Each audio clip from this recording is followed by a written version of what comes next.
Have you ever made something work by sheer willpower and then thought, maybe I can get away with that again? Yeah, that was me on my second feature film. And let me tell you, it almost blew up in my face. So much of the independent filmmaker experience is just trial and error. You learn by doing, or messing up, or both. Which for me was basically my film school, because I didn't go to a traditional one. And for a long time, I thought that was just the price of admission.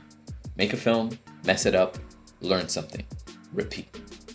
But what if there's a smarter way? What if you could learn from someone else's mistakes? In this video, I want to walk you through the 9 things I wish I knew before making my second feature film. Not the first, the second. And there's a big difference. My first project was a digital series. Then came my debut feature, scrappy, no frills, lightning in a bottle type thing. It worked. I got rewarded for breaking the rules, so I thought maybe the rules didn't apply to me. Enter my second feature, a more traditional, structured film, and suddenly, all the shortcuts that worked before came back to haunt me. Hey, I'm Edson Jean, and I'm a filmmaker, producer, and probably someone who's made every mistake in the book. I've been writing and directing indie projects for over a decade now.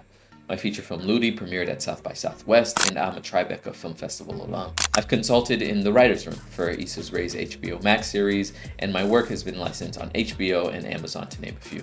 But before all that, I was just this kid from Miami with a BFA in theater, a camera I didn't know how to use, and way too much ambition. I've been through the full arc, making shorts in my bedroom, trying to break into TV, and getting a series greenlit, losing it, clawing my way back, directing more films, and still figuring it out as I go. This channel is where I share the tools, the strategies, and the scars I picked up along the way, especially for filmmakers who don't come from the traditional pipeline.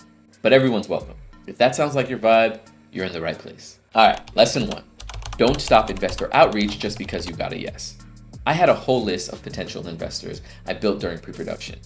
But when the first person I pitched to said yes to funding the entire project, I stopped there. In my head, I thought, mission accomplished.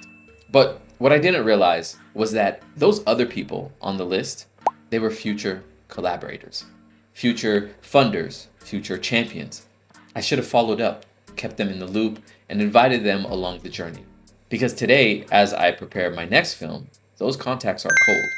So even when you secured the bag, keep building relationships. Lesson 2, don't rush production. I wish I'd given myself the permission to delay things when the project wasn't fully ready. There's this indie filmmaker pressure.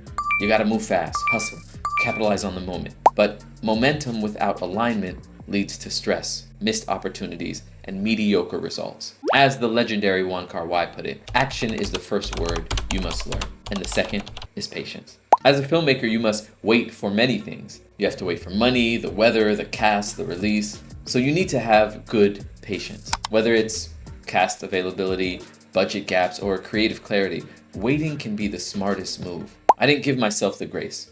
I paid for it, literally. Lesson 3, story first, always. This is something we say all the time, but in the chaos of making an indie film, it's easy to forget.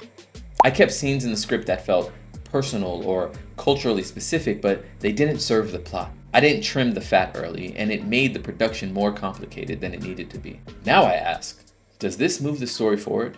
If not, cut it. It's not killing your babies, it's making artistically brave decisions.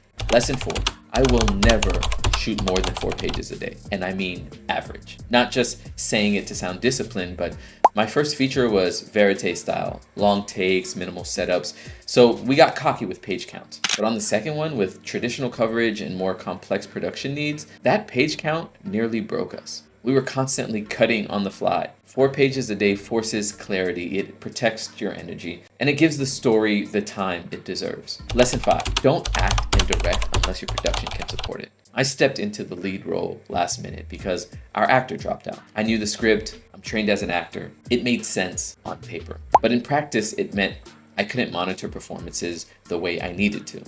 I was pulled in many directions. If you're going to act in your film, make sure your team, your budget, your schedule are built around that reality. Otherwise, the work will suffer. Lesson 6, budget for audience building. From day one, Don't just set aside for post or color or festival submissions. Invest in building your platform, your personal or company page that people can follow, that lives beyond the film's release. Too many indie films build Instagram accounts that go dead the second the festival run ends. That's wasted momentum.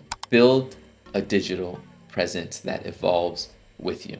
Ava DuVernay said, filmmakers need to realize their job isn't done when they lock picture.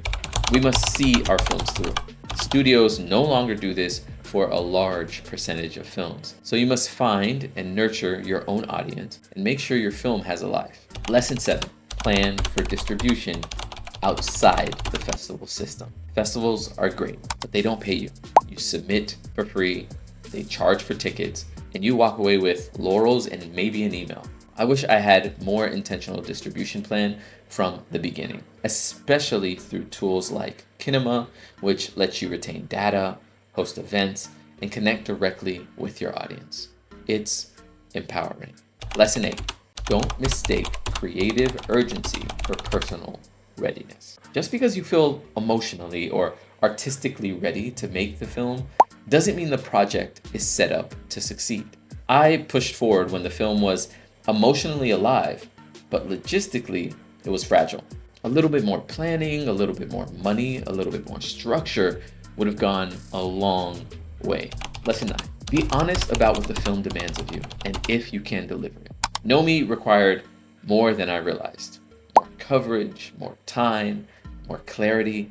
I was still operating from instincts that worked on my last film, but this one was a different beast. Every new project asks something new of you. If you treat it like the last one, you'll miss what it's really trying to be. If you want to go deeper into how to actually build that project package, the right materials, how to structure them, how to pitch and position your work, click the link below. I built a free mini course for filmmakers who need that guidance, especially those of us doing this without the traditional pipeline. So those are the 9 things. Hard-won lessons, things I had to stumble through. But I share them with the hope that maybe you don't have to. Because indie filmmaking doesn't have to be a guessing game. There's no shame in being scrappy, but there's power in being prepared. Now, before you go and make your film, I hope you have a clear idea of your film festival strategy. If not, I have a comprehensive video that breaks down and demystifies the film festival landscape. You can watch that here.